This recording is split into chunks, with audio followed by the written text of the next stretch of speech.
too when he gets to go outside. He loves doing it. Just Yeah. chase up grass and pukes. Adam, how are you? I continue to live the dream. What about you guys? Yeah, as always. Yep.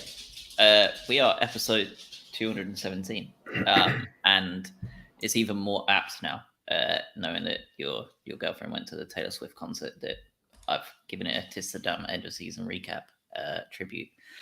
So let's get straight down to it, people. We are here for the next however long, recapping the best season in our entire history. So there are worse places to be for the next hour or so. I suppose let's start off with just some thoughts and feelings on the season as a whole. And really, what were your...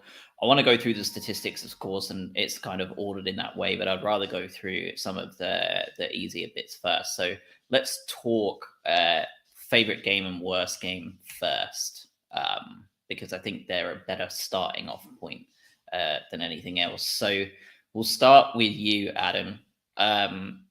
Your favorite game of the season this year. What wins that award for you? It's probably got to be the Chelsea one, isn't it? I feel like it's got to be Chelsea. Just for the sheer audacity of it, the situation, what was going on, all the recent history around it, and the fact that it was at home, and it was essentially just an embarrassment for them. After everything that occurred, that felt like the result where you're just like, all right, screw you in a very, very big way. Enjoy your time. I don't know if I'm trying to think whether there's a couple of other contenders, but for me, that's the one that just stands in my memory, to be honest with you. Craig? Yeah, that was the first one that sprung to mind. It kind of felt like the start of the new era, really, after sort of not being able to get a win for 5 or 6. That was sort of a coming of age there with De Zerbi. I'd say the Arsenal game, I think just from sheer recency bias and just what it meant to the league and having an impact on essentially what happened there. And it was just an immaculate performance and very easy on the eye too. So it would have been Chelsea and then the Arsenal away for me. I can't think of really a third at this point. But what about yourself, Josh? Yeah, we're all in a unanimous decision here, and Chelsea is mine as well. You know what's funny? It was the easiest one. It was the easiest award of the entire year for me, honestly. Like, go on, Adam. What's funny? No one's even mentioned we smashed Wolves 6-0. Like, that's how good the season is. You're like, nah, don't worry about the 6-0 Wolves. That's like 4th or 5th in the list. Unbelievable, isn't it? Yeah, it is. I think for me, it was the symbolic piece as well. Like you both said, like the end of an era, the beginning of a new one, plus the beginning of his downturn at Chelsea too, right? He not lost a game until he came to the Amex, and we all know how that continued from there, what that trajectory looked like. But for me, more than anything, what stands out is how special the Amex sounded and looked that day as well. I've never ever seen the Amex the atmosphere like that in any way, shape, or form, other than 25 to 30 minutes at the Sheffield Wednesday playoff semi-final. But this was for 90 minutes, and it was something that you don't ever see from the Albion fans en masse, and that was sheer hostility. You've probably not seen something like that, right, since like 97, like where people were trying to kill the owner, and like it was really quite like unbelievable. And I think it was also very cathartic for a lot of people as well. Yeah, I don't know really what else to say about that. Like that game was that's the special one that will stick in the memory. It wasn't just a normal 4-1 victory by any means. In fact, the scoreline is semi-irrelevant. It was the pure fact that it was just like, you come back here and we're gonna give you a little spanking. Now off you go. Let's move on to worse games, because for Wolves fans, the 6-0 drubbing may well be one of their ones they highlight because it was that bad. However, Craig, we'll start with you. The worst game you've had to endure as an Albion fan this year. And to be clear, this is pretty much going to be about the only negative thing we talk about all podcast. It's been that good. But we will spend 45 minutes on it. So. Well, actually, no, we are, of course, going to cover the inevitable double pivot leaving, which is going to be a depressing 15 minutes, I'm sure, about McAllister and Caicedo. But in terms of season trajectory, I think this is about the only bad thing we have to talk about, which is just so nice. But Craig, what do you got? I don't know if my mic's... Yeah, disaster mic situation. Class. Yeah, 5 minutes in. I don't mind stepping it. I'll go then because I can sort of cheat then. Well, I'm cheating this. Can you hear me now? Yeah, it's all busted. Yeah. It's got some weird echo. Do you want to go? Give it a go. Give it a try. I don't want us to take your glory here. It is. I'm just going. All right, here we go. So I've got three. I've got three here. Everton, obviously, as Mikey's mentioned in the chat, Everton was an absolute disgrace. Just a disgrace. But there's a couple of other nominees for me. That Spurs game left probably the worst taste in my mouth all season, just because of how it was done. That 2-1 loss, because it just felt like it was stolen from us. Just when we were in a period where we were unbeaten since that Fulham game, which was February 18th, and that Spurs game was April 8th, and it was just stolen from us. Honourable mention as well, and Mike has just said this as I'm about to say it. Don't forget about Charlton. That was not fun. Like that was one where you're just like, how we could have a little run here. Let's have a little go at this. And you should not be losing. You should not be losing to Charlton on penalties.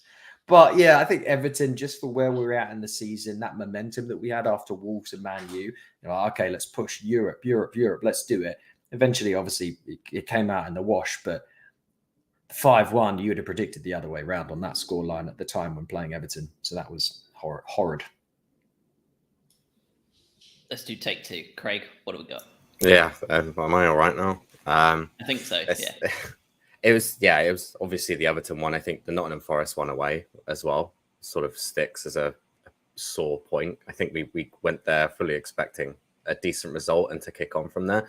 Ultimately, hindsight's a wonderful thing, and we got there in the end. But I think that Forest loss definitely felt pretty crap at the time. Like being able to just not get anything from that game was pretty bad. But again, 2020 is fantastic. Forest went on a run after that. We also went on a run after that. But yeah, those two stick in the memory. Charlton's a great honourable mention as well. Just the way we went out was just shocking. Yeah, I had Everton as my top of the list as well, because it was followed by Forest, because both times it was like just teased, wasn't it? Like, this is going to be like an easy one. We should take care of business moving towards Europe. And both times we got absolutely victimized. But the Spurs one, I think you're right. Like, I think in Premier League memory, that is up there with the full-time, but not really full-time penalty levels of feeling annoyed with a football game. Arctic Temper in the chat, the Palace draw, and what probably spelt the end of Sanchez letting the ball drop for an easy equaliser. And yeah, Charlton was rough as well. David in the chat, Fulham at home was the worst he saw as well, which was also that was annoying, wasn't it? Yeah. But, I'm looking through the results here.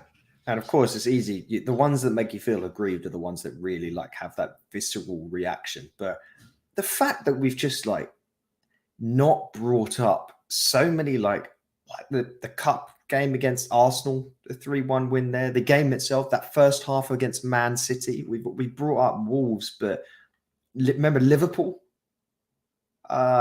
When did we win that one? That was we beat them in the cup. I mean, we did 3-0 in the treble over it. No, got the equivalent of 7 points, really, didn't we? We beat them twice and then drew them. The other one, remember the West Ham game? They were the worst side. That was the most definitive victory all season. That 4-0 at home. They looked like they just forgot what football was. Like we demolished them. Like the point is, we said some of these bad ones. For me, like all the other ones, just like there was a lot of demolition jobs. There was a lot of just absolute football clinics put on, and the good. Like I know it's silly saying this because of where we finished, but I mean, for the 2% frustration you had this season, you had 98% of just like unbelievable performances. Yeah, you're right. Goal of the season, as Mikey said, don't think we need to discuss that too much. Match of the day, the Premier League and the Athletic and the club have basically all figured that out for us with the Enciso rocket against Manchester City. I suspect there are some people out there that would have preferred his first one against Chelsea because of, again, the team that we were playing against. And there was a fair few other beauties out there. Mitoma's goal against Liverpool in the FA Cup was unbelievable as well. The touch to take it back was just filthy. But I mean, I have no complaints against that goal of the season choice. How do you agree with that? We can just move on from that award pretty quickly. Yeah. I think Gross's second goal against Wolves as well was incredible. I don't think it kind of doesn't get the appreciation just because there was 6 goals in that game, but you score that in any tight game, and that's winning some awards too. I don't even remember that Enciso goal. What was it?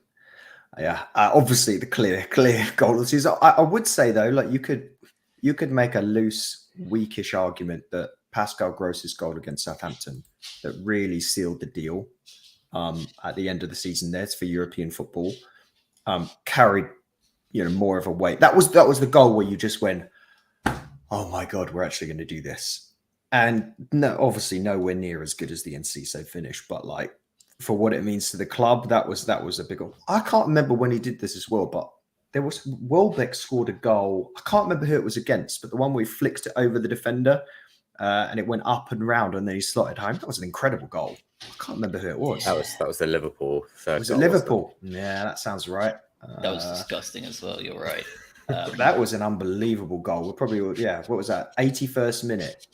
Amazing goal. And Solly, what was the Solly one as well, where he like went round and finished perfectly in the corner? My memory's so bad. That was Southampton away. You've got this like you just know. I can't do that. Got a Rolodex in his brain there. He's got a highlight reel. I'm just like, oh, this goal. Got 8 screens in front of me. The 45th minute against Sunset. His brain is just a TikTok of goals. All right, we're going to get to player of the season, but I'd like to go through all of the stats that we've picked out that we like the look of first, because I think that gives us a better idea of all of the performances we've looked at. Because I think for me, and I'm not going to try and speak for all of us, but I think the consensus online has been that this is probably the hardest player of the season vote that a lot of people have had to undergo. So we'll go through all of the big stats first before we get to that decision. But I did want to cover the winner of the Together BHA League Fantasy Premier League.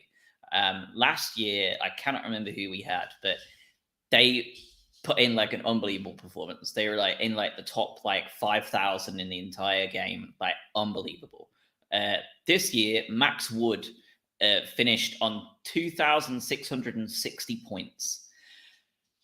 Not one to be outdone. He finished 948th in the whole competition of all of fantasy football. There are, for clarity, 11,447,257 players playing in Fantasy Premier League. Take away 50% of them as non-active, right, after like a week, or like burner accounts. So like there's probably about 5 million active players. And this guy finished 948th in the whole competition. And as the absolute cherry on top, finished the finale week with a 69-point total. Oh, can we ban him? I'm not. I think I don't know how many digits my finish was in the league this year, but it was not good. But you could probably classify it as one of the. You could mistake it for an inactive account, and it wasn't inactive. But yeah, congrats. But let's ban him. Where did you finish? Were you 40 something? Yeah, I was 43rd. I had a rough middle of the year, and then ended up finishing quite well, but not great. Craig finished 54th, so not too bad either. Like he was 50 points off of myself, so like in that area, it's all quite close, isn't it? And then you finished 76th, so yeah, it feels wrong. That feels nowhere not right. near as bad as it could be. You finished 76th out of 126. And at the bottom of the pile, there are some people who are absolutely inactive accounts. Well, I want to recount this. I'm not happy with it. All right, Donald, we're going to move on. So let's cover some of the statistics, and let's start with the easy, low hanging fruit. Top goal scorer of the season, Alexis McAllister. Penalty, of course, penalty king as well, also helps. And top assist of Pascal Gross, which is absolutely nuts. But the goal scorers this year were absolutely insane. I think we had more goal scorers than ever before, over 5 goals. And truly is the De Zerbi effect, isn't it? Because everybody was getting involved in this one. And I think it probably just bodes well for the future and future seasons under De Zerbi, doesn't it? Everyone come back. I'm surprised Steele isn't on there, honestly. Yeah, I was just looking at it as well. Yeah, it's not seen a season like it, have we really? But yeah, that's the fluidity of what we play. I think everyone gets the chip in. It's great. Yeah, I don't. It's hard to really. I don't know. Think about how the change that we've gone from where it felt like we had about 2 people score goals last season, and it like even though we had a great finish, like it felt like such a struggle, and now it's just so many individual players contributing goals to the team. It's just the ability that De Zerbi had to come in with a World Cup in between all this crap as well, and just turn around the ethos of the team from a possession-based, slow, clinical, create a chance, score to gung-ho, like wait for a moment, then interchange of passing and just slam the ball in the back of the net. It doesn't matter who it is nothing short of remarkable. And the fact that, he wasn't unanimously voted manager of the season is a disgrace. I know we're very biased, but like Pep, yeah, wonderful, mate. You did it. Congrats. Like, obviously, like it was good. And this, you could say the same with Eddie Howe at Newcastle. So how much have these idiots spent between them? This De Zerbi's come in and has spent nothing. I come in late in the hardest possible position when the team's been gutted and taken this group to its historic ever finish. You don't give him the award and you give it to bloody the bald fraud for like spending some oil money. Come on. It felt like they've backed the idea that he's going to win the treble and given it to him because history will look at them poorly if he does and they don't give it to him. That's how it feels like. It feels like a total cop-out. But you're right in terms of what he achieved for us. So with thanks to RB Analytics for this, I've robbed half of this stuff off of you and then got some other stuff off FBref. So first, under De Zerbi, we are breaking all sorts of records in stats-wise. So we are first in the Premier League for shots, 531 under De Zerbi. Shots on target, a nice round 200. We are second in the league for possession, obviously just underneath Manchester City. We are second in the league for pass accuracy, just underneath Manchester City. I would suspect that pass accuracy might well go to top of the table, by the way, with a full season under De Zerbi, because that is what he was famous for at Sassuolo, where he would be had 4% higher pass accuracy as a team above Juve and Milan and stuff. So I feel like you'll probably see that jump up. We were third in the league for big chances, 99 created. We were fourth for high level of turnovers, touches in opposition box. We had 72 goals, which is a record-breaking year. Obviously, our previous was 42. Our XG was 75 compared to a best of 54.1. Remember, we were like a meme around the entirety of Europe with 54.1. People were talking about that as if we should be great. We had a 75 XG this time. Big chances, we almost doubled them. Shot accuracy went up by 7%. Conversion rate went up by 3%, which is when you consider goals scored. Like, that's mental, really. And yeah, the one thing I did like seeing, there was a stat, I think it was The Athletic posted it, is we also had 4 players or 3 players in the top 10 of players that have passed successfully under pressure, which just goes to show that De Zerbi is borderline genius in the way he can convert these players into what he has in the time he's done already. It's mental. Like, it shouldn't be possible, no matter who you're taking over, to have your players adopt to your system, not only mentally, but with those stats to back it up in that amount of time. Insanity. Like, it's just mad. Like, every single one of those is basically like the best we've ever been in our entire life history. And that's the thing, is that you're not incrementally building on those stats, right? This is just blown out of the water this year. And I think you're right. Just for someone to come in, like, he hasn't had an input on that team. He hasn't built that team. He's got the best out of what he's been dealt. And that's the most impressive part. And that's why everyone's singing his praises, right? Is that they weren't his players to begin with. And now he's going to have a full sort of preseason to do so. You know, we'll see even more, which is scary, but not for us. So it's just it's crazy. Like I said, you're not building on those stats. You're blowing them out of the water and statistically becoming one of the best teams in the Premier League. Can you think of a more drastic shift from mentality between Chris Hughton's Brighton and De Zerbi's Brighton? Because it feels like the immovable object versus the unstoppable force, and it's just funny that it doesn't feel that long ago to watching a side that essentially did its best not to score. And it was all out, just like, we just gotta just not concede, to a side that's like, we are going to be essentially only second to Manchester City, who are a cheat code, and then we don't really care if we concede because we're just going to score more than you. It's just like how do you like predict that transition? It's so weird. It's mental. Like, it really is. Like, yeah. Like, I mean, you're looking at, like Craig said, like, the transition from Potter to De Zerbi has been seismic. So, like, when you look back at those games, like, I think Wolves away, where we fought tooth and nail for a draw, and I don't think we actually entered their half once to try and survive. And then you look at this team, and there are some players, quite a few players in that squad that were in that Hughton squad.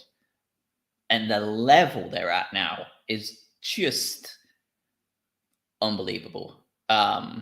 Stephen Mitchell in the chat. I hope you're well, Stephen. Player of the season for him was Cucurella for allowing Brighton to buy Purvis to replace him. Fair. Steele, best assist to Mitoma.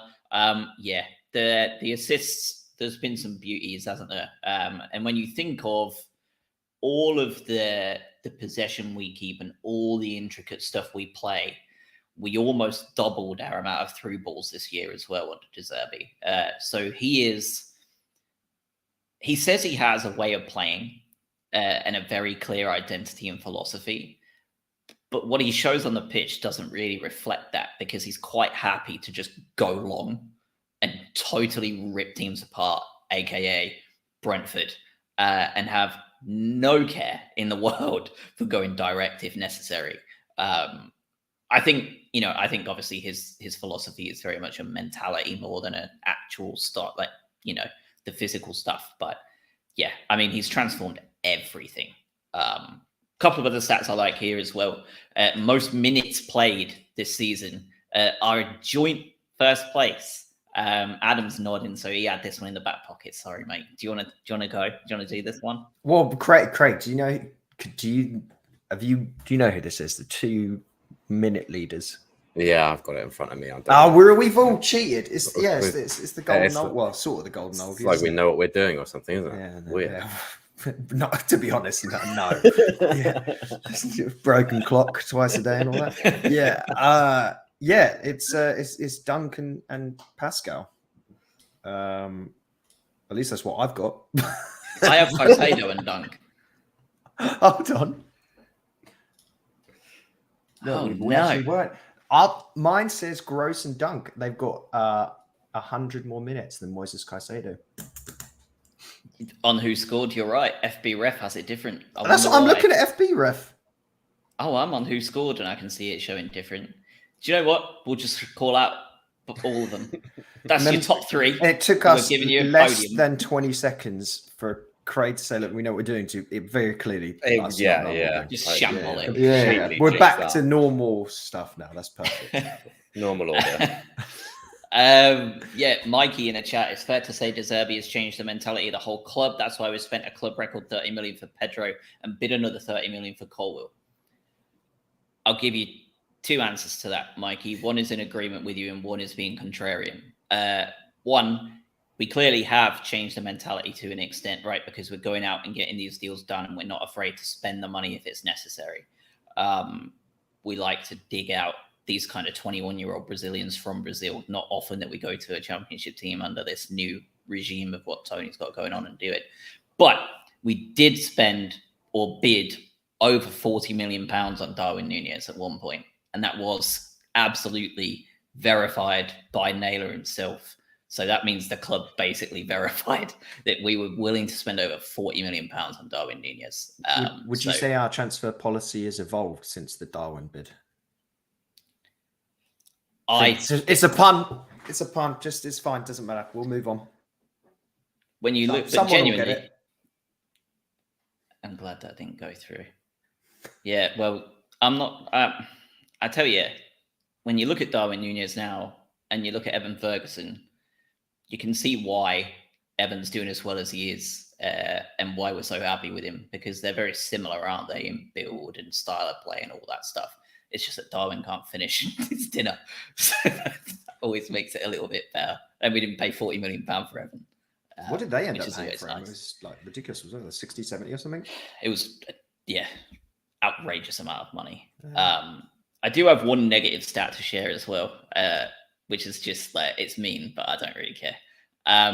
So non-penalty XG. So Alexis McAllister led the way with XG by miles. I think he had like 12. But bear in mind, that was included in the pen. Yeah.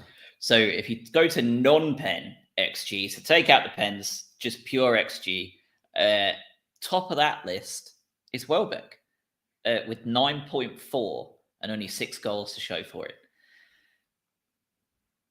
Death taxes and Welbeck not being as good of a finisher as he should be. Well, I don't know how I feel about that. I'm trying to organize by my table. I'm trying to get myself a little XG per 90 minutes. 85 million euros, including add-ons for Darwin Núñez. Yeah, so Danny Welbeck underperformed his XG, but at the same time, I think in his defense, he only played 1,800 minutes all season. So you compare that to what we're talking about with like the top minutes, which was like 3,200. So like that's a lot of games Danny doesn't play, which is par for the course. But we also tended to field Danny Welbeck against the harder teams for the role he plays, where he comes back a little bit deeper. So I know I'm sort of contradicting the XG stuff and that, but like he plays a slightly different role as opposed to that sort of out and out poacher now. So that's, you know, I will stand for Danny Welbeck if I need to.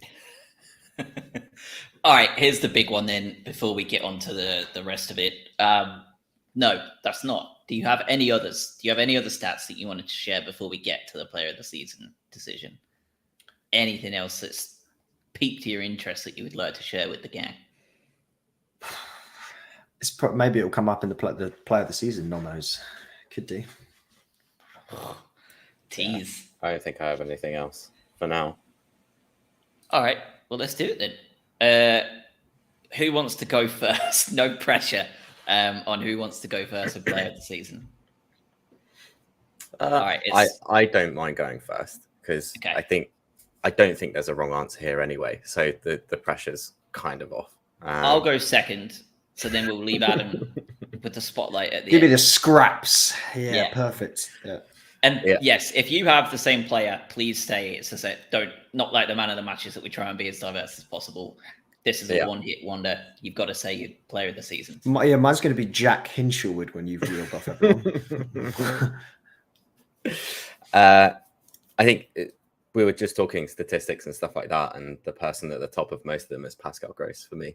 I think just obviously we know how good he is, but I feel like the level that he's at now, especially under De Zerbi, is just next level. I don't know why he's not in the Germany squad. I think people are starting to ask the same as well. But you got 9 goals from midfield, 8 assists as well. Like, he's completely off penalties as well, so there's no penalty kicks in there either. And just does a job wherever he's asked to do, whether it's defensive mid, whether it's left back, right back, wherever you want to put him.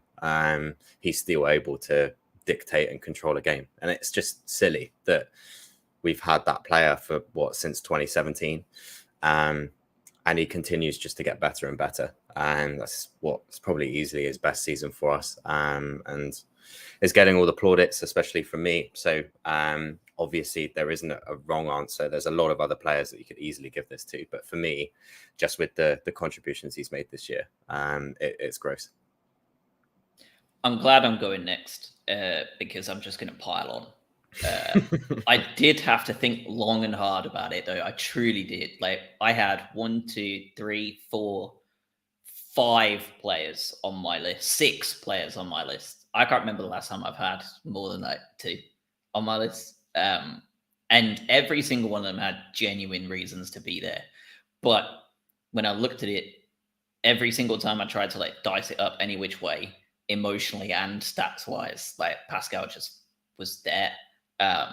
Agreed on the Germany squad. I know he's 31. I know that argument will be made, but you cannot say that he could not help that squad, even as a squad player, with the experience he's had over the last 4 years in the Premier League and his time in Germany. I refuse to believe he could not provide something different in that squad, even if it's just for the starting 11 players that are younger that are playing. Yeah, I mean, what a season he had. 9 goals, 8 assists, as you say. He played just about everywhere, I think.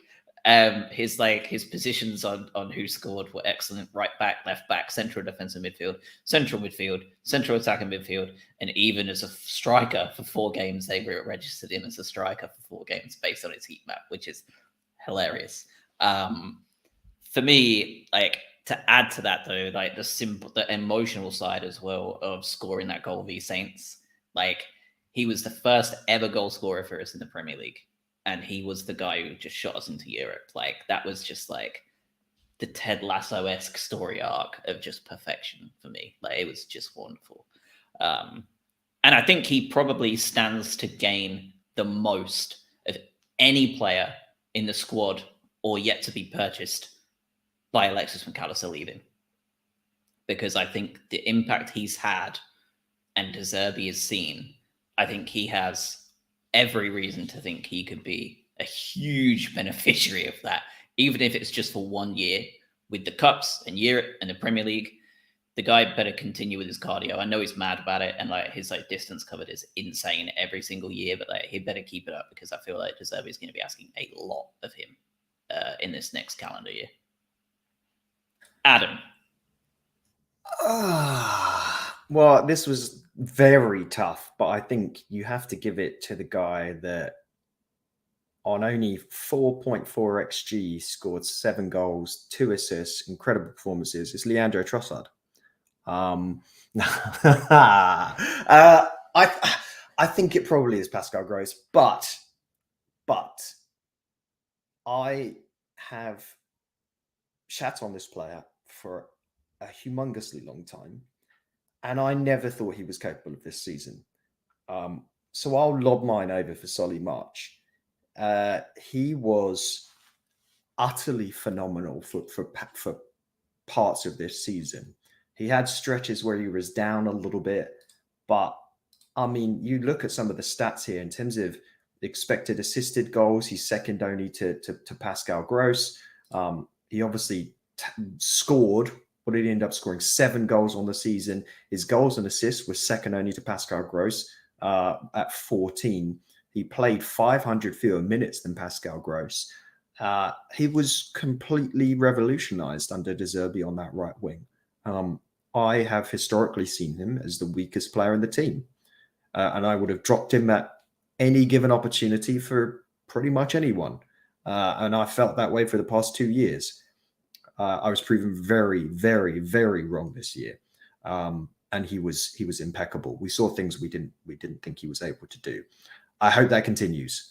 And that's there's some humble pie there. But to be honest, again, for us, was same with Pascal Gross, right? Another player who probably a year and a half ago, horrible performances under Potter that we didn't see. And that guy has, I mean, as you guys said it best, like everything that you saw, he played in every damn position and was pretty much the leader in all the stats. But the fact is, we're not talking about Mitoma took the league by storm. We had youngsters that scored goals of the season and strikers that are being touted as the next big thing for their countries, and players that are about to be sold for, north of 175 million between them potentially. And we're not able to. Pervis Estupiñán, probably the best left back, arguably, in football at the moment. At least top 3 to 5. And we're not even mentioning them. Like, it's unreal. It really is. Yeah. I mean, you had, for me, I had McAllister on that list. I had Mitoma on that list. I had Dunk on that list. Yeah, Dunk's the other one. Yeah. His, if you look on some of the, more niche stuff, he's had more touches than any other player in the Premier League. His progressive yards of carrying the ball are absolutely illegal. They're so far ahead of everybody else. It's mental. It's absolutely mad. And then, Estupiñán was on there too. I was literally just talking to my missus the other day about the player of the season vote. And I said to her, I bet she loved that. Yeah. She loved it. Absolutely loved it. Yeah. I was talking at her more than anything. But I said to her, I think Solly would have been an absolute shoo-in if he hadn't got hurt. And I think that's the only reason that he's not there for me, is that because he dropped those minutes and then Pascal took the entire league by the scruff of the neck as well after that. I think probably helps. Recency bias in it, same as in Ciso's rocket. Yeah, I was in the same position, just thinking about it. I was, again, if March had played more minutes this season, he was definitely going to be, he is a candidate already, but he would have been much higher on the list for me as well. But yeah, you're talking about the best season in the club's history, right? It's pretty hard to choose individuals over this team. We always say, it's the way the team plays rather than the individuals in it. I find it quite difficult. But Estupiñán was also just very high on that. I think, Adam, like you said, he's in everyone's team of the season at the moment. Just the job that he does, both offensively and defensively, is just silly. And yeah, especially in the chat as well, just being able to sign him for £15 million in the summer that's illegal. That shouldn't be fair. Yeah, no, you're not wrong. The value for money there is absolutely mental. All right, let's get on to the second segment of the show. It's had a little revamp, and it gives us a chance to talk about everyone. And it's good this year because there was I feel like a third of the squad last year. We were yep, move on, shit. And we offloaded a bunch of them, to be fair. But this year, everybody's just been phenomenal. So we get to talk about pretty much everybody. So we are going to essentially sort the squad into 4 different buckets. They're going to be expendables, get-rids, wouldn't be sad to see them leave, not interested in seeing them in a Brighton shirt again. Squad players, European depth players, these are the players that you're going to be looking at that are, I'll give you an example of one for me. Sarmiento, been hurt, but he's clearly a great player. He's going to offer a lot. He's going to be a player that we're going to be utilizing throughout the season. And then you've got first 11 players. So these are the players you're expecting to start week in, week out, as and when fit and sensible to start. We're obviously not going to be making them play every single game ever. And then we've got top of the list because Adam insists that everyone can be sold for any amount of money. So we've got rid of the unsellable group and we've moved it to only 4. You can only pick 4. And that will be our 4 pillars of our Albion squad, right? So our talismans. These are the players you want to see playing. Even if they're 50% fit, you want to see them in that starting 11 because they provide a better spine, whether it's left back, right back, or centre half, or in the middle, like wherever. They provide everything you need to see in that starting 11. You can only have 4 of them. And I think it would be best if we started there because this one's going to be a big one. So we've got four allowances. I say we pick one each with no arguments and then have a 4th option that we all discuss before slotting in. Does that sound fair? Well, this feels like an important distinction. Are we including players that are almost certain to leave? Because there's a couple of them that will go on that list. Yes, we are including everybody that is currently part of this active squad, including anybody who is on loan, aka Levi Colwill, should be part of this list as well. Okay. All right. We might as well just say Lewis Dunk is the first name on the team sheet, isn't he? Easily. Yeah. I think Estepinion's on that list for me as well. I think he has to start. Yeah, I think that's fair. Yeah. Well, hold on. Hold on. We only got 4. Yes. Yeah. Well, you've got to have Mac and Caicedo on there, and then we missed out bloody player of the season. 2 of them, and Mitoma. 4's not enough. I'm afraid it's only 4 allowed. And we've all got 1 each. And I'm going to put Caicedo down there. Our win rate without Caicedo is 23%. Our win rate with him is over 50. This team is a light years better team with Moises Caicedo in that starting 11 to the same level of Dunk being captain for me. Wasn't it the same with Basuma? Yes, it was. We tend to really value one specific type of midfielder, and that's an incredibly combative box-to-box midfielder that's technically excellent. So I'm sure there's thousands of those we can just pick up off the street. There's an endless list of them, in fact. Hold on. So who have we've got Dunk. Is Estupinian yours, Craig? Dunk, Estupinian, and Caicedo. So we have one more pillar. So we have one more player, and you can. I understand. So there are arguments we made for Mitoma and Alexis and whoever else.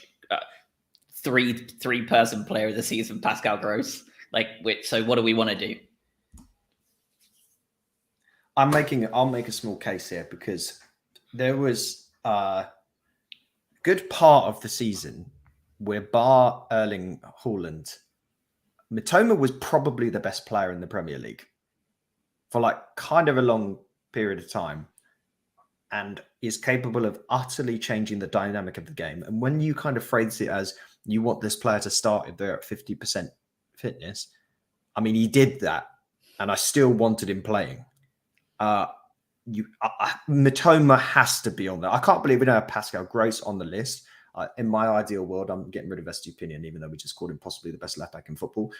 But I would have put Gross in there, and I would then have Mitoma in there.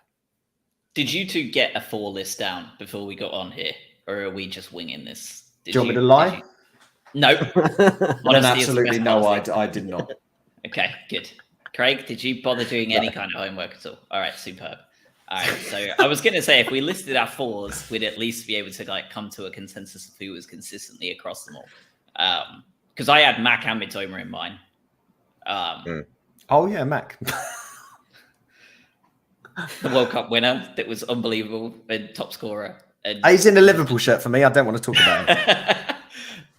All right, so we've got to pick it. Do you want to go with Mitoma because of that game-changing opportunity? Do you want to go with Gross? Do you want to bite the bullet and go with Alexis? No one in the chat's helping us out. I think gun to my head. I don't know why there'd be a gun at our heads, but let's say we're put in charge of the team for 1 week only. And at first 4 names on the team sheet, I 100% want Dunk in there. Caicedo, absolutely. And Mitoma is definitely there for me. And then the 4th, I think there's absolutely an argument for what Mac, Gross, and then Caicedo. And I think if push comes to shove,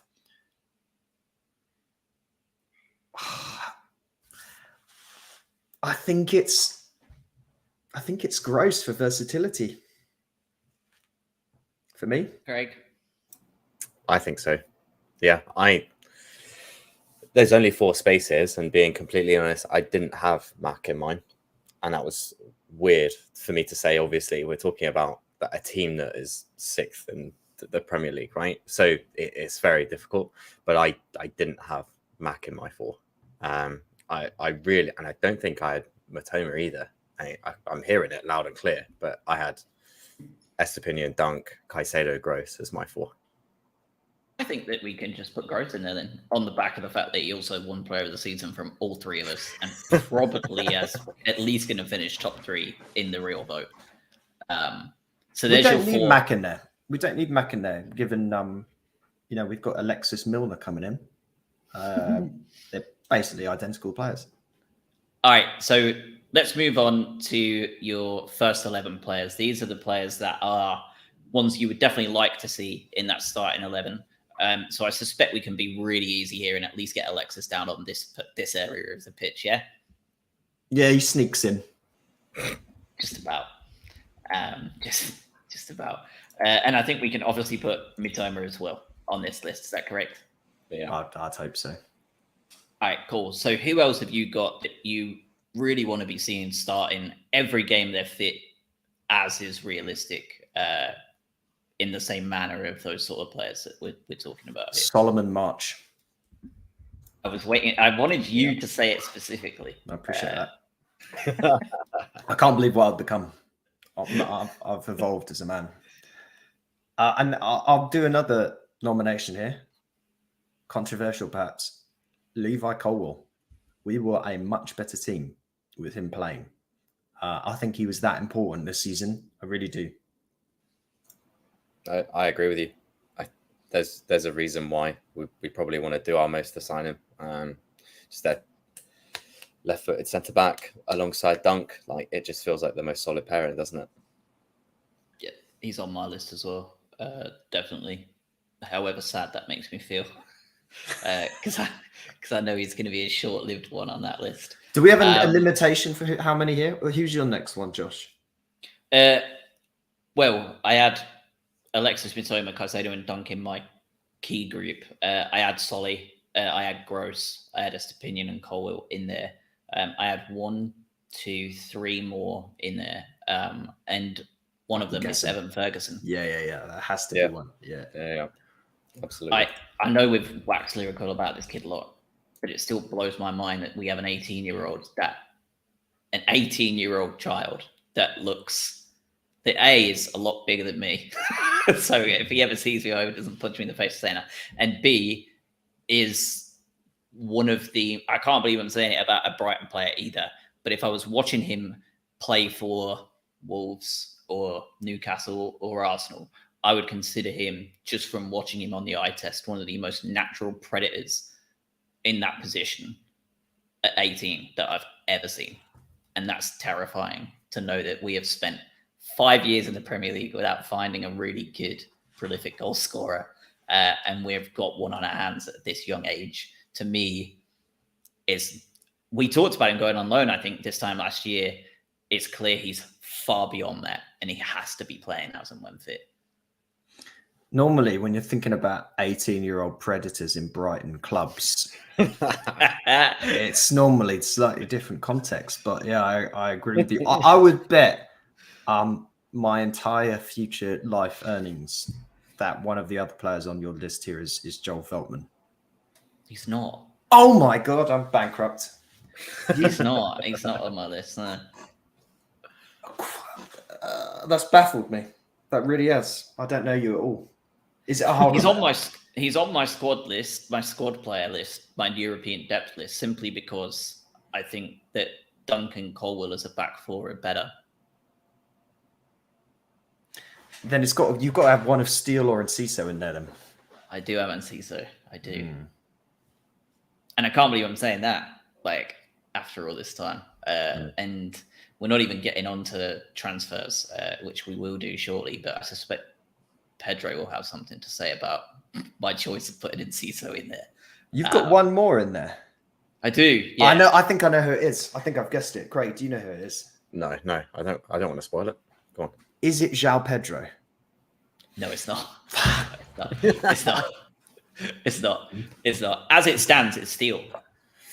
Yeah. Oh, it was still. Okay. All right. Yeah. Okay. Half a point for that.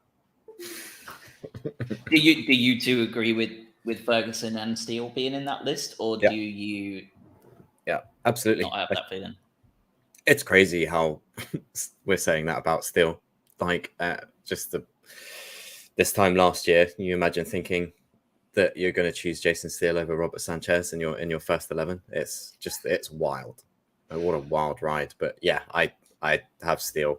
I would put Veltman in my first 11 though. I don't know who I would choose at right back over any other player. If I was looking at 11 trying to build out an actual squad of 11 players, I think Veltman has to be in there. My lukewarm take there is we need a better right back. Because it's Veltman's wonderful, but not for the whole season, not for the amount of yellow cards he racks up with European football on the go. Lamptey can't be relied upon. I know we're going to probably touch on transfers, but I don't know if he would be in my 11 either. I think he's like depth. He's the definition of depth. You lob him in at centre back, you lob him in at right back. He does an awesome job.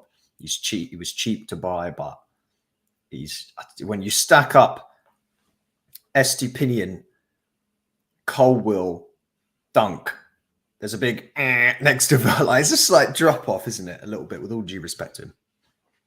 I think he's the definition of like the best backup quarterback, right? For the US listeners out there, like he's like a San Francisco 49ers quarterback, where like you have one immediately go down injured, but you don't feel too worried at all, really, because Veltman's coming in, who will also be excellent wherever he plays in that back four. Which is, you don't expect that for centre halves, right? Like whenever we play a team and they've got like two centre halves injured or whatever, like if they've got Colwell and Webster injured, we feel pretty confident having Veltman slot in. Not many other teams in the Premier League feel that confident about slotting in a fourth or fifth choice centre back. Far from it. And in our podcast, we all say we need to target that one because he's going to be shocking, which really goes to show how good that depth is. Anyone else on the list for the first 11? Not that I can think of. No. Not All for right, me. cool. So I suspect let's go with the expendables and get rids here then, because pretty much everybody else is going to slot into the Europa group / depth group, and we can kind of just focus on the rest of those as a whole. Pick out players we want to talk about instead of spending the next 40 minutes going through random people like Adam Lallana. So who have you got on your just don't really care list? If they leave, it's like, all right, cool, have a good one. Robert Sanchez. Yeah, I don't really have anything more to say. Robert Sanchez is a shitty attitude. Get rid. Right. Yeah, and that's just about the attitude, isn't it? It's not about his actual play. I think he's a good goalkeeper. I think he's just throwing his toys out the pram. I like the part where he used to come out and claim the ball and just flap at it. That was my favourite part. Great shot stopper. Yeah. What's he? He isn't that great. Reasonable. That's one of the most interesting things I saw going through all this stuff is that Steele and Sanchez are insane at shot stopping, and they're bang average by Premier League standards. Both of them very average. Maybe it's just his frame and his reach that makes you think that. I don't want to.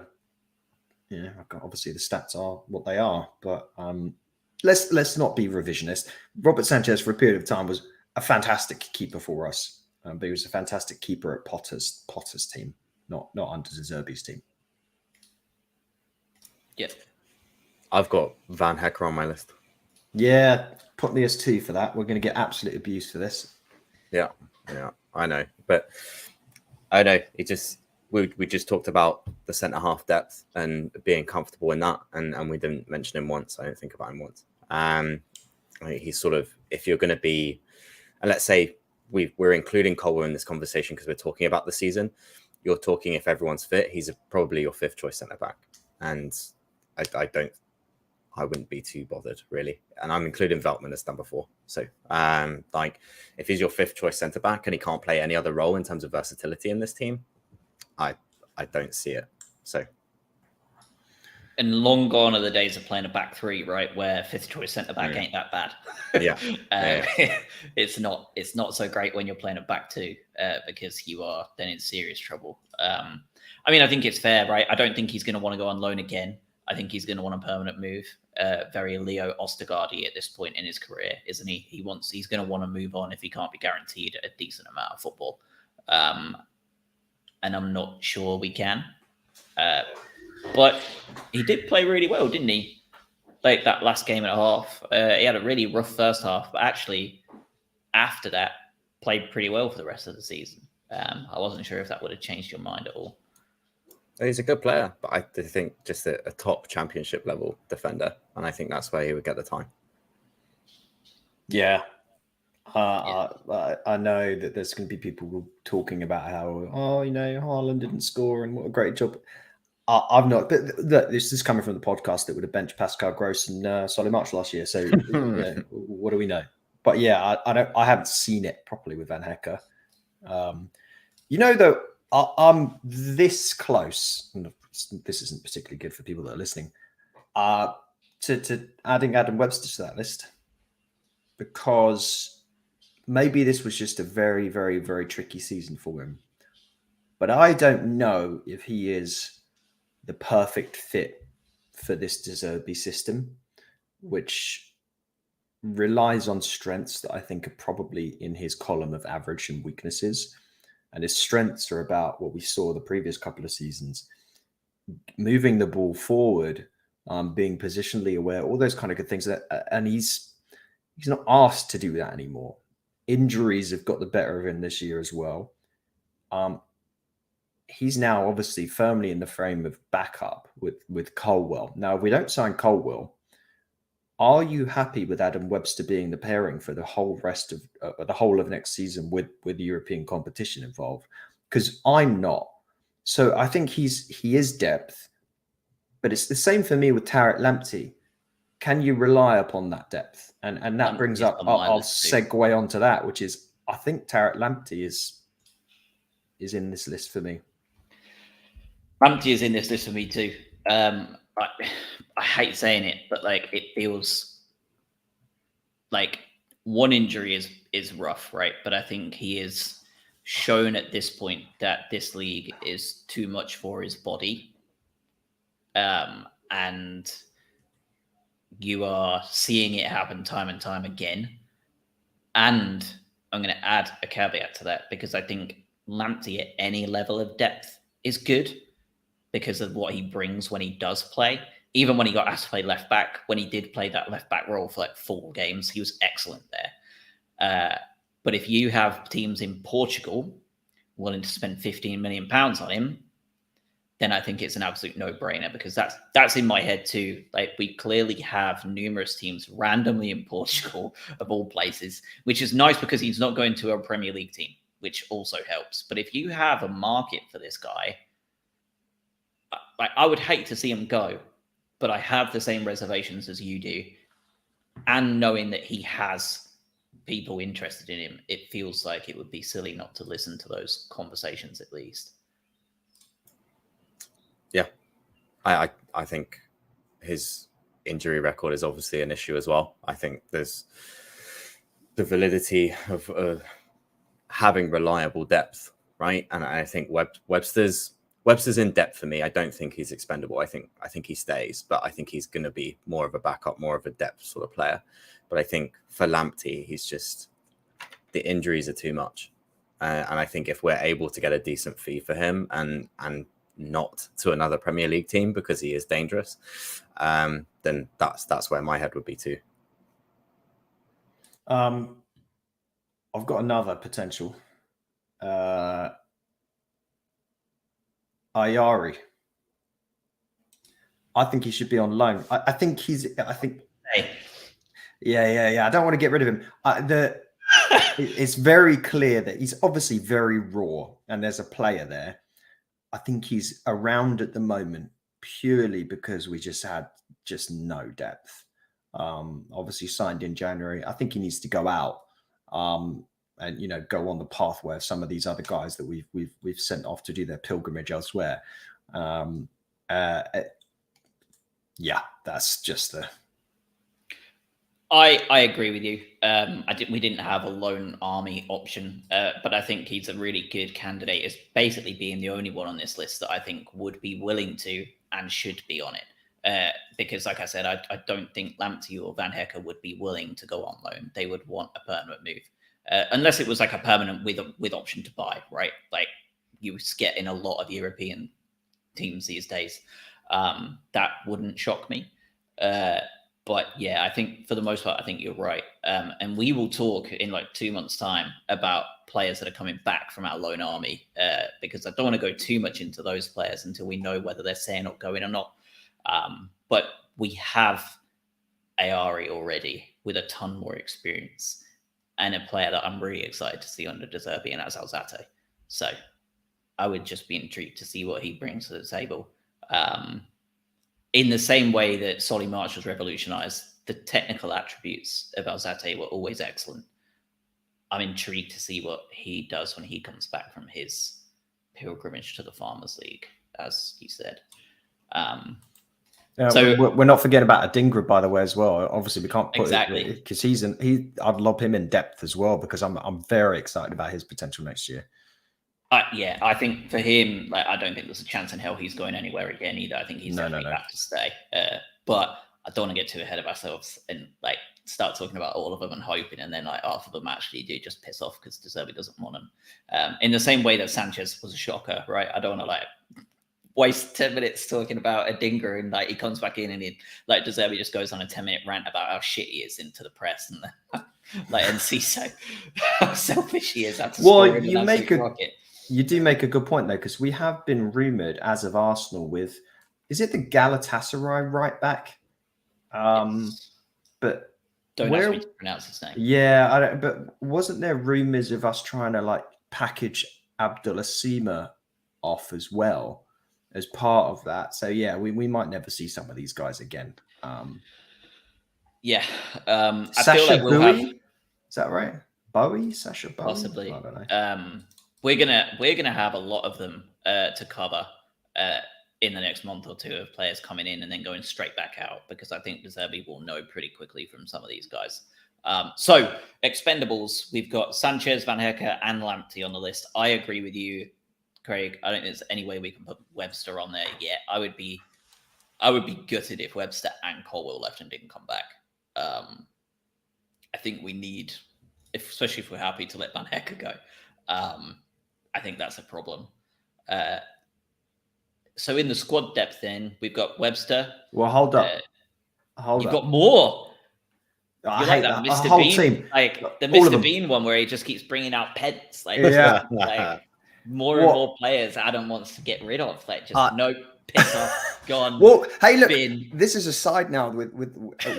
This side has a very, very different set of goals for next year. So there has to be turnover, because the players that have served you well to survive in the Premier League are not the same players necessarily to go on a mission to inevitably try and face Sevilla in the final of the Europa League. I don't have a definite here, but I have 2 question marks. Two. Jakub Moder and Dennis Undav. Oh, I hadn't even thought about Moder, to be fair. Where are they is at he even on on the your lists? He's not on my list. No, I forgot about him as well. Yeah, he's such an unknown to me at this point as to when he's going to be back, what he's going to look like. I didn't even think about him. So you've got the floor for Jakub Moder. Oh God, Moder on the dance floor. Yeah, it's all going to just be depending on how he comes back from that injury, because there was a player there. This guy was starting for Poland after his performances for Brighton. It looked fairly good, like playing in Lewandowski. And we played him at left back at parts. We played him defensive midfielder. We played him central midfielder. But that was a big double injury that he got. And I think there's a very big chance there that's a guy that they just go, shades of, why am I blanking on the name of the awesome left winger that we had that never came back from his injury properly and just petered his career out? Izquierdo. Thank you very much. Yeah, I hope it's not an Izquierdo situation. But and then with Dennis Undav, look, let's all be honest. This entire fan base was calling for him to be probably sent out on loan in January, or just sold, and for us to bring in funds. Now we've seen a player in there a little bit towards the end of the season, but we've also seen a bit of a bad player in instances as well, where it just looks like he's got a heavy touch. He looks sluggish. He doesn't finish clear-cut chances. I do think he fits in the depth area for me, but I could also entertain the idea that maybe he's just not good enough for this football team. I just don't think we've seen enough yet from him. I think he's going to be the biggest candidate of make or break his entire career with us in this preseason. Yeah. Dennis Undav. I really do, especially with Pedro coming in. Yeah. I think we obviously have already categorized Ferguson as sort of first, and I would put Welbeck at a second anyway. So he's already third fiddle, right? So yeah, that preseason is going to determine whether he stays or goes. Yeah, Mikey in the chat, Webster gets injured a lot and takes a while to get back up to speed. That's something we talk about every time he's coming back from injury, but people who are probably sat there like hands in the air, like fuming at like not being too bothered if Webster left. That is something that is worth bringing up. There's a lot of games coming thick and fast. We can't afford for you to spend 3 games to get back up to speed when those games are Liverpool, Bayer Leverkusen, and Manchester City. Like, we just don't have that option anymore. Like, we have to be fighting on all fronts, and we need people a bit more reliable than that. Mikey as well, asking if I'm doing my rumor spreadsheet again. No, not even for money this year, Mikey. It is transfer Twitter is one of the most toxic, horrible areas of football Twitter there is. And it was a depressing experience sorting through Albion rumors every single day. And I could think of probably nothing worse to spend my time on. So no, I will not be going through the rumor spreadsheet again. And that is nipped in the bud. Mikey, if you would like to do it, you are more than welcome to take the mantle and come on the show and talk about it once the window closes. We'd love to have you. Max, if you're listening to the show, we'd also love to have you on the kickoff show next season to talk about some FPL tips, considering you're basically one of the best FPL. How much to just manage my team? Yeah, I'm just going to just shadow his transfers. I'm just going to do the same damn thing. Hey, last thing on Webster. Would you rather have the Adam Webster that's coming, trying to get up to speed? Maybe he's been injured and he's ramping himself back up again, or a fully fit Van Hecker starting against Lewis Dunk, next to? I think I'd still have Webster. Same. Because I think I'd have Van Hecker, because there was a few games where we had Webster and he was an utter liability. I'm trying to think back to some of the ones where he just made a few mistakes that could have completely changed the game. And I don't even rate Van Hecker, as we've discussed. But that's the thing. How often are you going to get 100% Webster? 100% Webster's a hell of a player. But how often is it 50% Webster? I don't know. We haven't brought up Aaron Connolly. Surely he's on the first 11, huh?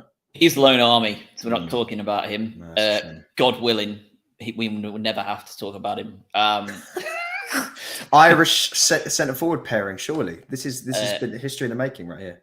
He will be gone with any option if we can. So I think we can probably agree that we've got Sanchez, Van Hecker, Lamptey on the expendable list. In terms of definite current players that are absolutely fit. Squad depth wise, the 4 pillars: Estepinian, Dunk, Caicedo, and Gross.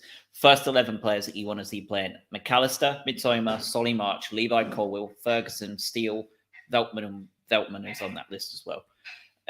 Squad depth, we've got Webster, Welbeck, Lallana, Sarmiento, Undav, Gilmore, Buonanotte, and Ayari with an asterisk, because I think we all agree he should be the new level of the Lone Army. And then expendables, Sanchez, Van Hecke, Lamptey. I'm going to be negative again. One of your 4 pillars is definitely gone. At least, so of this list, you've got Caicedo is going to be gone. That's one of your pillars gone. First 11, you've got McAllister. He's definitely gone. Levi Colwill, he's probably gone. It's worrying looking at this list as to how much depth we need. And I think we're going to have a really long and possibly really exciting conversation about the returning Lone Army this year, because I think that there are so many spots up for grabs with this group of players that are coming back that they should be coming back thrilled with the opportunity that could be presented to them. To try and put it on a positive note, I think that the level of opportunity in this squad for those people coming back, like you said, Dingers, Alzate, Seema, whoever else, like the sky is the limit for some of these kids. Like it is unbelievable the opportunity they're going to have. Yeah, we didn't mention the fact that by development, I know there's with the contract stuff has been talked about with Veltman, but Van Hecke's contract is up in June as well. So I think he probably is on his way out, isn't he? But we also, I agree. Like obviously, I think we all know that there's these big departures. João Pedro is done. Now you do not sign your record ever transfer, and he does not slot into your first 11. So there's one replacement for the first 11 group. Milner is, I don't know if you could get more quintessential depth European signing than James Milner. And then Dahoud's like an unknown quantity because he was meant to be this up and coming, incredible next best thing a few years ago. And it sort of petered out. Now, if anyone can bring that player out, it's Mr. De Zerbi. So who knows what Dahoud is going to be for us? But as you say, yeah, there's going to be a lot of discussions and incomings. I think even the rather vilified Fabrizio Romano has talked about the fact that this is not the end of Brighton's quest for midfielders. Massive rumours about centre backs, massive rumours about right backs. I would not be shocked if we maybe brought in another winger as well. And let's not forget, these players aren't leaving for nothing. We still had all that money from last year, a lot of that. Remember, think about all the Cucurella money and everything that we talked about before, and the Potter money and the Suma money. If you possibly get rid of Lamptey, Caicedo is going to go for a fortune. He just signed a new contract. So if he goes, I would be stunned if it was less than 75, 80 million. Stunned. And then you're looking at anywhere between the numbers quoted 50, 65 from McAllister. That's a lot of players that you could potentially bring in. Like, I don't think it's going to be a Nottingham Forest based transfer window, but it's going to be somewhere in between their normal Brighton transfer window and a Nottingham Forest transfer window, in my opinion. Craig, is the double pivot the most important thing to look at this year, even with Dahoud and Milner coming in? So if you consider those in, and you consider Caicedo and Mac gone, your midfield options for the pivot, right, are going to be Gross and Gilmore. Gross, Gilmore, Lallana, because he played in that deeper role a couple of times. Milner and Dahoud. Obviously, we're getting rid of Ayari probably on loan. So, that's your 5 currently available to fight for that double pivot in the shadow of Alexis and Caicedo. I don't want to think about it. So, just when we're talking about combative box-to-box midfielders, right? You had a Basuma, you got a Caicedo. We need to bring someone of that ilk in. And I think that needs to be sort of the priority, along with a right back for me, is replacing Caicedo. And it is impossible. I think we can all agree on that you can't, there's not a like for like there, but we need someone combative. Dahoud is not that. Dahoud's a very technical player, and he's very good and he's very controlling, but he's not combative or explosive in that way. We need someone like that if we're going to keep playing the way that we're playing. Gross fits in that pivot perfectly. João Pedro at the 10 replaces McAllister in that sort of roll up front if it needs to. You can swap the 3 attacking midfielders through left, right, center if you like, but it's that combative midfielder that we need to find. And that's where I'm most concerned. I'm absolutely terrified because we spoke about this with Basuma leaving, and we all said we've got Caicedo back up, and we said then that we currently have nobody to replace him, and we are now saying on the cusp of a European campaign where depth and rotation is more important than ever, we have no option. We have no secondary option for what Moises Caicedo brings. Like you say, your deep line midfielder, right? You've got three: Gross, Dahoud, and Gilmore. You could probably chop and change between all three of those, which is mad. We're saying that both of us have. Well, Lallana's played there as well, right? And Lallana as well, but he's so injury prone. Like, he's no better than Lamptey, really. In terms well, Lallana of and Milner are one player in my mind. Just ex-old Liverpool player that can basically, if one's injured, the other one just plays. They're never in the same room together. No. But for me, like, you've got players in that deep line role. You've got Moda, you've got Alzate as well. Like, you've got players that are coming back in different areas of the club that like can provide options to. We've got no one a central defensive like in that way, and I haven't heard a single name uttered about that either. Like, I think it was like Haidara or someone that was at some point talked about, but and I know this is Adam's favorite part. If you could think of any players out there, like fantasy signing wise, like, do you have anything on the map whatsoever? We all know that Star Lizard probably has 86 of them that we've never heard of that are like literal regens. Like, they don't exist right now in real life. Like, they're just going to formulate them from a 3D printer. But do you have anyone out there that you've had any kind of eyes on in any league, including the Prem, that you think that's at least a start? Sergio Busquets available, isn't he?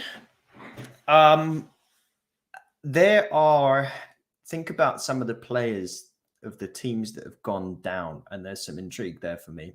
Got obviously Leicester, Southampton. It's a certain player at Southampton that sort of stands out and plays that role. Doubt we've got anywhere near the beans to go after him. And speaking of, I'm shocked you've not brought up Paul Onuachu. This is finally the chance, Josh. We can finally bring him in. He's over. It's over now. He's cancelled. The love affair is gone. He's been cancelled. Yeah, it was. I mean, to be fair, I'm not going to be too harsh on him given what he had to go into. But yeah, he's not what we need anymore. Whereas under Potter and Houghton, he would have been at least probably first striker in the team sheet for both of them. He's not getting in this team anymore. Who have you got in that list? Who have you got on your list from Southampton that plays a Caicedo type role? Well, not really Caicedo type role, but Ward-Prowse in this team, sat in the centre of the park, would play the Mac role perfectly. Yeah, I was thinking of Lavia like you, Josh. I think I don't know if you were, but Romeo Lavia, the Southampton team, I think he's going to move, and I think he's more of that. We didn't see it against us. I thought he was pretty poor, but I think he obviously left City and has done really well. I think there'll be a few Prem teams looking at him, and he's in that CDM role that would fit a lot nicer than Ward-Prowse maybe. Arctic Tempest brought up Kamada at Frankfurt. I'm pretty sure he's signing with AC Milan and immediately. Yeah, I think I saw the exact same thing actually. People are going to hate this, but I swear I heard Conor Gallagher's name thrown around. Again, not the right exact type of player, and I can't imagine that'd be a particularly popular move, but I've heard that. We're priced out of the Tielemans game, probably from Leicester. It's another guy that could probably play a really nice role there. We're invariably going to end up... I'll tell you, if we're doing fantasy stuff, this is going to be a weird one because it doesn't feel like a fantasy signing. But maybe it is in the realm of plausibility. I would love Abdoulaye Doucouré from Everton. I would love him. I've always rated him, and I think he would be a fantastic signing. Interesting. Just to go back to Southampton first, the only one that really stood out to me, because I think Ward-Prowse is not possible for us either. I agree with you. I think he's probably going to go to like a top 6 traditional Super League 6 side and sit on the bench and be very happy there with a lot of money and come in and do a great job whenever he's asked to play. But I don't think he's like basically the same as Calvin Phillips. Like, he's going to go somewhere, not play much and be great and be very happy. Livramento was my choice. Especially if we are offloading Lamptey, I think we could get him quite cheap and isn't he a Chelsea player? Am I making that up? No, he's a Southampton player. They bought him off of them. I think that he would be an excellent option to see what he's got. They've got a buyback of 25 mil. That's what it is. So just buy it before they can buy it back. Yeah. He looked really impressive before he got injured, didn't he? Really? Yeah. He was on our radar before, wasn't he? Like when he did go to Southampton instead. We refused the buyback. That was absolutely a thing. Yeah. That was absolutely a thing. That's a really good shot. Yeah, he was a hell of a player. I've got one more on the list as well for the pivot role, and I think this is maybe a nice balance between fantasy and reality. Tyler Adams from Leeds. He's on my list too. He's big on my list. Yeah. Yeah.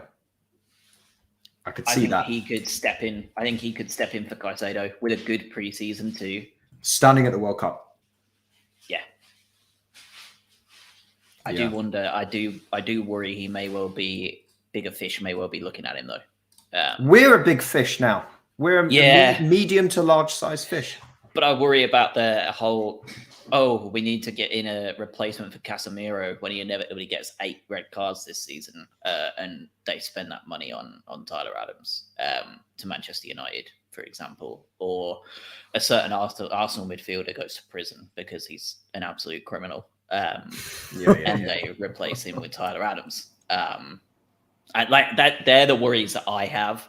I don't think City will be interested. I certainly don't think Liverpool would be interested.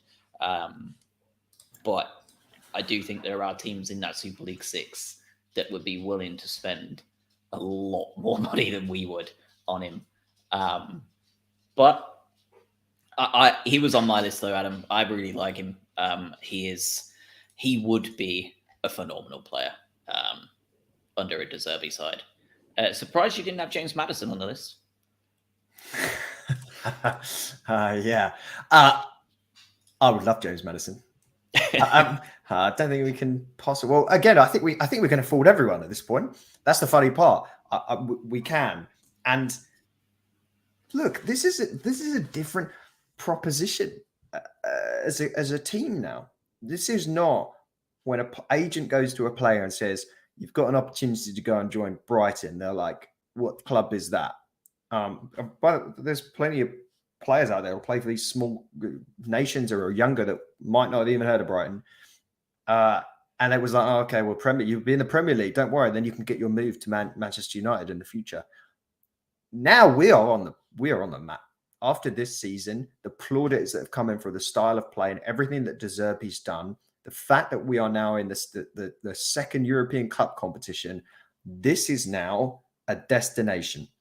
And I honestly, like, I know I used to hate the fantasy idea of like, oh, we can sign so and so, but this is like we're in a spot here where you can entertain those things now. You've got deep pockets, and you are a great place to come and join. And I think Brighton is the perfect level for Tyler Adams, because I think he'd start every game, and I think he'd be a perfect asset and a perfect fit for this group. I think if he went somewhere else, he's a backup for a bigger side. Any bigger side, he's a backup.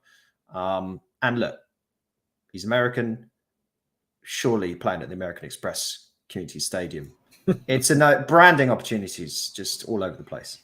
It does feel like a Paul Barber special, doesn't it? US preseason. Yeah, unveil him at the game at MetLife that I'm going to. Perfect. That's what I want in front of Dan Ashworth as we play Newcastle. That's yeah. I'm down for that. Craig, any other position? The double pivot is so crucial, and right back, I think we've touched on many a time. And I think if you're looking at it from a fan perspective, I think even at the final whistle against Villa, and everybody was so happy to be going to Europe, and if there was ever a whisper of the transfer window, pretty much the first thing out of everybody's mouth was right back. We need a right back. So I think that's a fair one. Do you have any other positions that you would like to see filled, or you think need attention to detail outside of those two options? Yeah, the goalkeeper. I think Steele is fantastic, and we've seen what he brings and just his comfort on the ball and bits and pieces.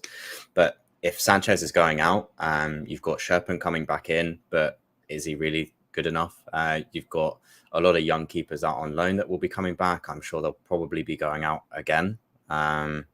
It depends. The only one probably Rushworth, to see if he's able to do that job. But I would like to see another keeper come in. I think we spoke about how good Steele is, but he's also, we said average shot stopping, right? His main benefit is just being comfortable on the ball.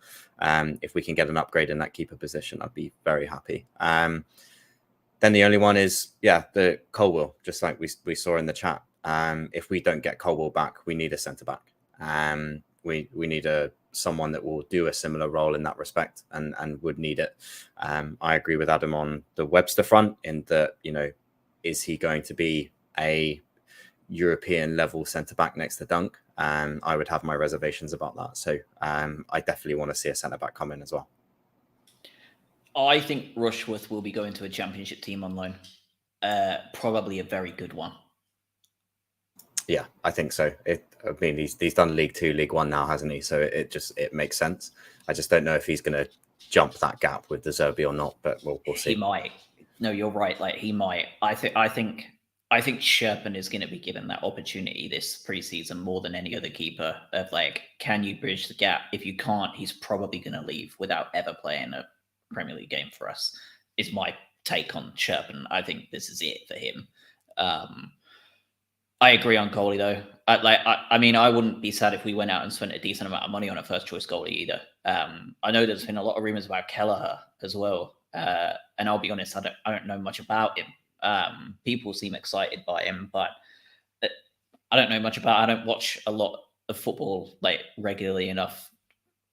In terms of, I watch Brighton every single week.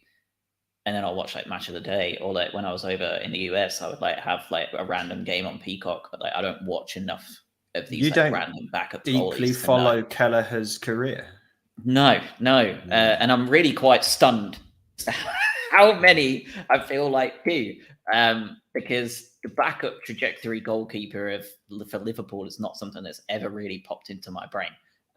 But it feels like it has for a lot of other people. But Colwill is a massive one as well, right? If we don't land Colwill, there's a lot of work to be done there.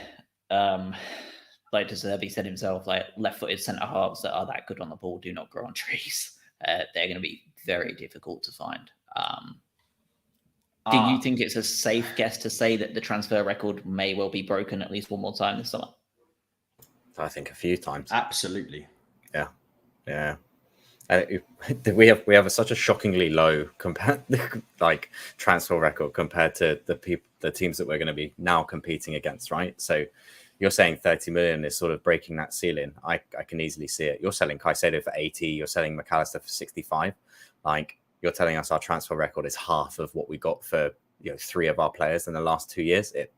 I feel like with the depth and the bits and pieces we need to do now, it has to be broken. James in the chat has brought up the options at centre back if we don't get Colwill, the Ukrainian centre back. I'm quoting Charlie Parker Turner here because we had Matvienko was rumoured last window, or not last window. It was when De Zerbi came on board, basically. Shakhtar player that I think he would love to have. Supposedly we had a few bids rejected there. Shakhtar fairly tricky to negotiate with at the best of times. And also another name that seems to have been thrown out is Calvin Bassey, who went over to Ajax and did not apparently do particularly well this year. I do not see that as a fit. I do not see that at all. And I've not watched a single minute of Matvienko's career. So I have no idea there. But look, I think this team doesn't just lob out £30 million bids for 19-year-old centre-backs. I think there is a slight air of, maybe desperation is the wrong word, but I think this club has got centre-back marked as the most alarming position of need. Because we saw what happened towards they do not want to start Van Hecke against Manchester City at the end of the season again this year, especially now you've got a whole other additional roster of games that are going to happen on Thursday nights. A And look, I hate to say it, but Lewis Dunk isn't getting any younger. There's some Adam Webster's not a young guy anymore. I would love to see a scenario unfold that if Caicedo does go, it is to Chelsea, and we can factor Colwill into that deal somehow. But as much as I'd hate to see Caicedo leave, it feels like there's inevitability. Liverpool are going to sign Mac, and that puts Caicedo on the list of who? Arsenal, Man United, Everyone. and Chelsea. Everyone. Every big Super League 6 team, probably every international based team too, because he would fit into Barcelona, he would fit into Madrid, he would fit into Bayern. I don't think many of these could afford him. Well, Barcelona definitely can't, but and Madrid are signing Bellingham for an ungodly fee, aren't they? Yeah. But and Bayern have got some Kimmich, Musiala, they got a bunch of players, right? So, but I agree with you. I mean, the fact is now Dortmund are going to have a Bellingham-sized hole in their team. With Bellingham money, with a boatload, give us some of that money. We'll take that. It's not Dortmund's style though to buy a player for that amount of money. No, it's not. But It'll be a Prem signing. I feel like it is mental that we're talking about these teams on a Brighton podcast, isn't it? Yeah, it's mental when you think we'll be playing them. It's still a pinch me moment. Yeah, it's crazy. Looks like we're linked to a Japanese right back as well. There's been a lot of rumors of us linking ourselves to more Japanese players. I think there is a bit of a smoke and fire with that. I think we are possibly looking into that market more than once after this Mitoma absolute success. And we were looking at, I think it was like Haraguchi as well from Germany before Mitoma even came in. We definitely have eyes over in Asia, don't we? Like I know we have eyes everywhere, but like there seems to be a genuine like look in there. I feel like we definitely have some proper eyes on that area of the. I want us to sign that Japanese striker, Kazuyoshi Miura, who is still playing at 56. Let's get him in. As a coach and a player. He's literally played 3 games in Portugal this year. He's 56. I mean, I genuinely don't know if I'll be able to walk at 56. This guy's trotted around a football pitch. Absolutely nuts. Just have him talk down to Milner. He scored 55 goals for Japan in 89 appearances, and he hasn't played for them for 23 years. There are people listening to this podcast that were not a twinkle in their father's eyes while this game was banging them in for Japan. This guy was banging them in for Japan between 1990 and 2000. I don't know what I've gone off on this tangent, but I cannot believe this play. Oh, that's the point.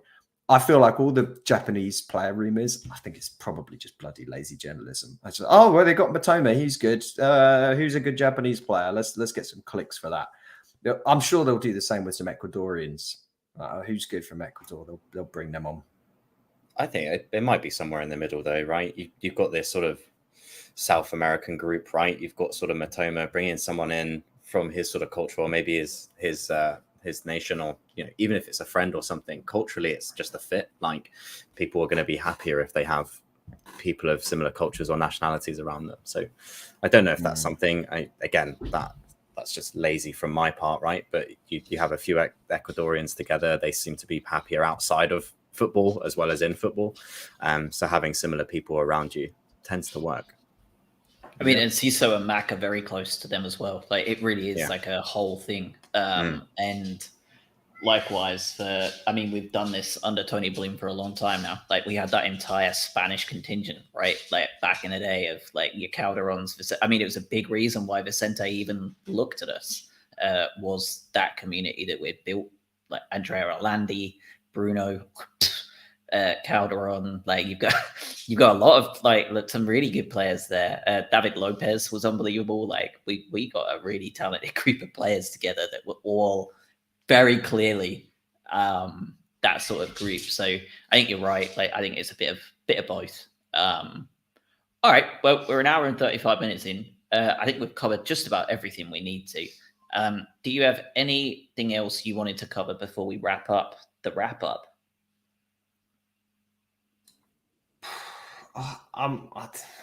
It's just Well, it's hard to put a cherry on top of this season, really, isn't it? It's doing a wrap up for this season almost seems like a sort of insult to the season, as silly as that sounds. Like, it's just, I mean, when people say things are historic, it is overused now, isn't it? Like, this was historic. This was the greatest thing ever. There's all this recency bias, but in this particular instance, you're completely within your rights to use that phrasing. Just unprecedented. And I think this is the most exciting June and July and August that you have ever had and may ever have as a Brighton fan. And I know we said this on a previous podcast, but there's a chance there's some regression here. We get rid of some players and things that people have found Deserbi out a little bit, and we finish 10th, 12th, 15th next season. That's okay. Like, as long as we're in this for the long run, that's all right. But this moment might never come again, and it's important to really embrace it. This is going to be a really, really, really fun few months. Yeah, couldn't have said it better myself. It's just an outrageous season. Yeah, and we've got such an exciting summer. Like, we really do. Like, I know we've got the transfer window open, and we are going to be talking about players that we've never dreamed of talking about before this. I mean, spending £30 million on João Pedro is already like exciting. Even if he has come from the Championship, his quality is so much higher than where he was. We've got a US preseason tour that has been 4 years in the making. Which is mad enough as it is, like that level of like marketing that we're at, where we're like just bouncing over to the States because why not? Even the dog's excited about it. The cat's going off as well. Yeah. When you started this podcast, yes. What was the situation? Could you ever dreamed of basically this? Well, sure you could have dreamed, but let's put it in reality perspective. Yeah, I mean, I want to make a point of recording on August 7th this year, right before the season starts, because that's a 5-year anniversary of the pod. So we were under Houghton. It was his last season that I did it in, I think. And yeah, I mean, really, like, it was always like, we've always just talked about safety first, right? Like, what points do you reckon will be enough? 38 is almost always guaranteed. So where do we get the 38 points from? What do we do? Who do we look at to like try and bring in from like the Championship or some like really obscure area that no one's ever heard of because no one else is going to be interested? Like, yeah, I mean, like, people tweet and talk about the fact that, like, you know, like, there's no way that, like, if you'd have told 13-year-old me, and I'm the same way, like, if you'd have told me going to the Wooddean that like this would be the future at 33, like, I'd have told you absolutely mental. But it is mad to think that even 5 years ago, when I started this podcast, that I would have said, well, how do you work that trajectory out that quick? If you tell me in 10 years, I have the faith in Tony to make that happen. If you tell me in 5 years, we're going to be in the Europa League and basically second to only Manchester City in almost every positive metric in football, I would have said, how does that happen? Like, what are you talking about? And if you were to then tell me that it was all thanks to Vladimir Putin, I would be even more stunned. You would have probably had to almost, with that context, you would have had to have predict that Abramovich decided he was sick of Southwest London and went to buy Brighton or other oil money. Because, I mean, let's face it, like, Houghton football 5 years ago, and then to what you've just described, I think at the time, anyone of semi-sound mind would have said the club must have been purchased by a nation state or some absolutely obscene foreign billionaire, because it's not really within the realms of any historical precedent that's been set for most clubs. And sure, you've got the Leicester stories and these other things, but I mean, it's just manic. It's manic in all the best ways. I think that really wraps it up for us. Usually, there's not many podcasts in the summer because there's not really much need. I know we spoke about this last week as well. Traditionally, even when Brighton are active in the transfer market, they're not really active, are they? They sign 3 or 4 players and you don't see 3 of them because they go immediately out on loan. This summer, I suspect it's going to be a little bit different. because we've got the Champions League final coming this weekend, and then 3 days later we have the fixtures released, which will be worth keeping a very close eye on when you know what games are going to coincide with that European campaign. We've then got 3-4 weeks gap before you've got 3 weeks basically of calm, and then you've got preseason, US preseason tour, and whatever else is going to happen after that. So you've probably got 3 weeks where the transfer rumors are going to be mental. In those 3 weeks, if not before, you're going to see McAllister go. You're probably going to see Caicedo go. I guarantee you're going to see something mental, like a lot of money bid for one of Estepinian or Mitoma or someone you don't expect that we will reject and not care about. I don't think they're going to go, but I think something's going to happen that's going to scare us a little bit. This summer's going to be fucking mental. It's going to be bad and great and everything in between, just like this whole season we've just had. So I'm sure that you will be hearing from us throughout this summer because it's going to be a lot to talk about. And we're going to have both of you on the ground at the US stateside tour. So get your little mini mics ready, boys. Yeah, I need to get that sorted. Yeah, that'll be fun. That'll be really good. Looking forward to it. It's going to be exciting. God. It may be the next time we talk is a oxymoronic emergency podcast. Yeah, because we've made some audacious signing. We've sold McAllister and brought in Ward-Prowse and Ronaldo on the same week. Messi. Oh, God, you imagine seeing those free kicks at the Amex? Ward-Prowse, unbelievable. Yeah, that'd be nice, wouldn't it? Anyway. All right, fellas. Have a wonderful summer. Enjoy everything that's coming, good, bad, and scary, and anything in between. Because, like Adam said, we may never see it again in our lifetimes. We just don't know. Rather enjoy it now and not have to worry about it. So, have a good summer. Be safe, and we'll speak to you whenever the hell we speak to you. Thanks, everyone, for all your seasoned listens. Yeah, appreciate it.